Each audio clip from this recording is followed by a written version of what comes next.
today we've come down to PEA office in Hang Dong. That's the Provincial Electricity Authority. The reason why we came down is to check our electricity tariff to make sure we're paying the correct amount. Recently we stated on our video how much our electricity cost is.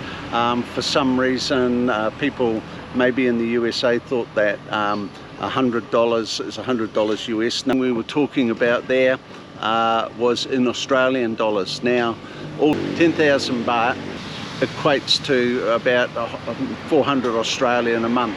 Now that was that's been our peak electricity bill. Like in summer when we first came to Hang Dong, and the temperature in about February, end of February, March, April, got through into the 40 degrees. Now yes, we used quite a bit of electricity then because we were getting used to the heat. At the moment here, our last bill was about 7,000 baht, 7,700, getting towards 8,000 baht. That's about $320 Australian per month.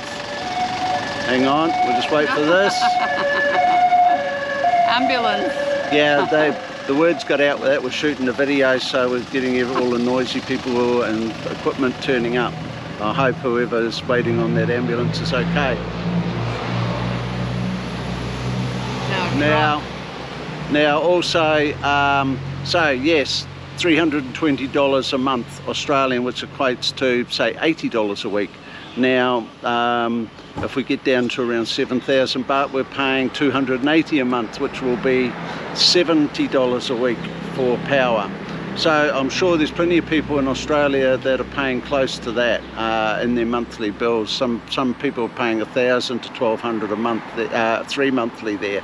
So you break that down, that's getting it to around that $100 a week mark. So what we found out was our house here is on 3-phase power. Now over here in our local area they use 3-phase power because they need to boost the power over distance to get to your houses. It's not like a typical infrastructure of that we're used to with a 240 volt electricity in Australia and in New Zealand. Here it runs on 220. And I guess when you're running big air conditioners, or you've got a swimming pool pump, chlorinator, that sort of thing, it costs that little bit more to run it. So that's what's been going on for us electricity wise.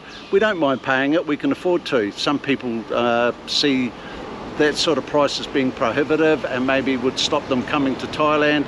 We don't see that as affecting us too badly. Because like I say, we were paying in the previous video we talked about costs. We were paying $6,000 a year in rates. Well, average that out over a week, it's certainly over $100 a week. So that dropped for us. So a little bit of extra in electricity it's not here nor there in the great context of things. Plus other expenses.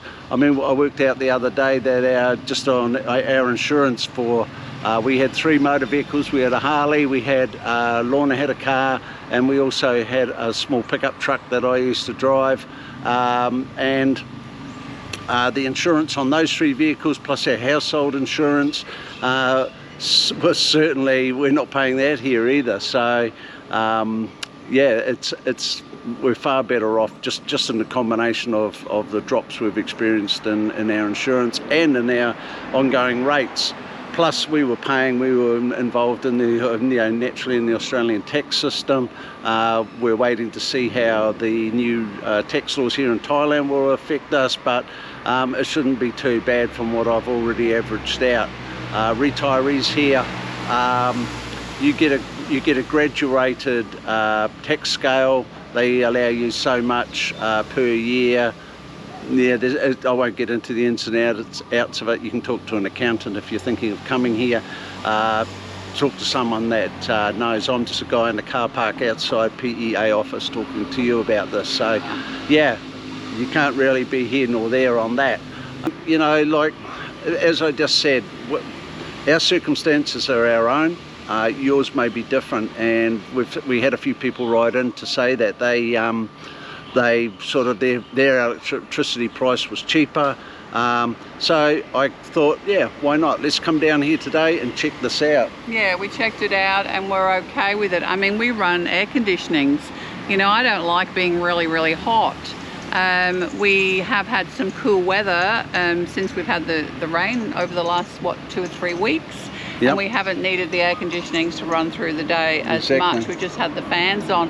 But we do need them. We have a high-set house and it's very hot upstairs. So when I'm up there in my office, which I am quite often working through the day on my computer, as John is as well, we may be running 2 air conditionings through the day. And then when we come down in the evening, we might watch a little bit of television and we'll put the air conditioning on in that room where we watch the television. But that's the only we only run maybe 2 at one go or 1 air conditioning. So, you know, it's basically what we did in Australia. We had air conditionings running in our offices. Yeah. We have air conditionings running at night in the bedroom because it's just hot. And it was exactly the same in Australia on the Gold Coast. In the summer, we had air conditionings running at night, all night. And we also had heaters running in the winter. Yeah. When it was cold. You know. We also had solar panels on the roof, which helped offset our costings. So yeah, we were probably saving a few dollars there a month. Now you can get solar here on your roofs, and you can bring your power down, you know, a couple of $1,000 a month if you install a 5 kilowatt system. So, and you can install 10 and as well. And we're running a swimming pool in Australia as well. Yeah, exactly. Yeah. So, but over there we were on they had different tariffs, and so I'd selected what on the Gold Coast was with our electricity company was a tariff 33. So I used to run the pool 4 hours in the day and 4 hours at night. So that used to help keep costs down as well. So here we're being told that they don't have it, but from what I've read online, I can see that they've got there's supposed to be an off-peak tariff. So we'll give it a try and see what happens with that. But we're not upset about our electricity bill. We go down and pay it every month, you know, and don't tear our hair out about it. We plan for our retirement. And if you're not wanting to run air conditionings, well, you don't have to. You can just sit with a fan and you'll cut your electricity down. That's your choice. We just choose to have air conditionings running. We have a swimming pool which we choose to have so we can swim every day. If you don't have a swimming pool, that's fine. You won't be paying for that pool ongoings for the swimming pool. Exactly. So it's all about lifestyle and how much you can afford. Exactly. So I reckon we're doing okay, and we're going to carry on doing what we're doing. So we're going to leave this segment here. We're actually just out for the day. We've got a few more errands to run. So we're going to show you today what sort of errands we do run. One was coming here this morning to the electricity department. And now we're going to go off to the Thai visa to pick up our passports, because we've just had them put into the... just do our 90-day report. 90-day report.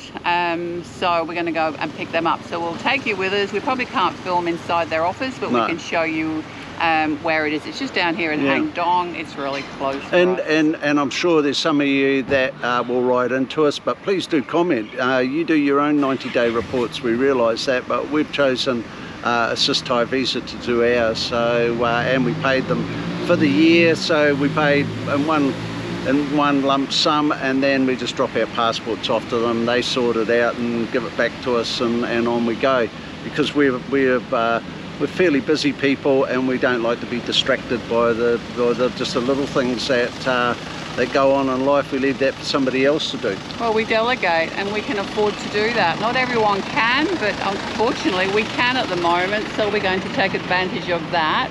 Yes. And we prefer to get the professionals to take care of those professional things in our lives. Yeah, we know that way things aren't going to go wrong. They're done properly, and we've heard so many stories where people end up doing the same trip two times, 3 times. We don't have time for that. We don't do that. Okay, we will see you again in the next segment.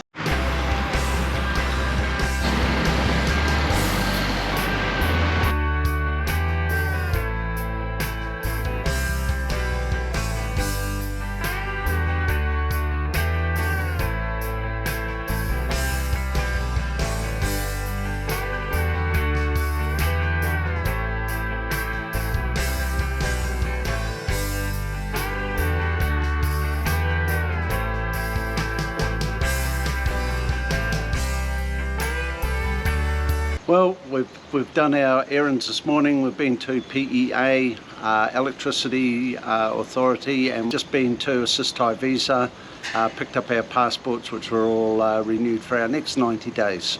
So we hope that we've been able to show you a little bit more about what we do through our day, and also to give you some idea of what things cost. We're trying to help people to understand the cost here. I mean, obviously you do have to pay for things, and we do like to compare them to Australia. That's what we're doing. Yeah. So if we're comparing them to Australian dollar and you're in America or the UK, you need to convert it to that so that you get more of an idea of Yeah, what we mean. when we mention dollar prices, they're usually in Australian dollars, and by, you know, we aren't, as they say, we're not cheap Charlies, and we are in some areas, but in other areas we think why skip on something when we can have what we want, and you know, whether it's quality or not, but yeah, what we want is what we want.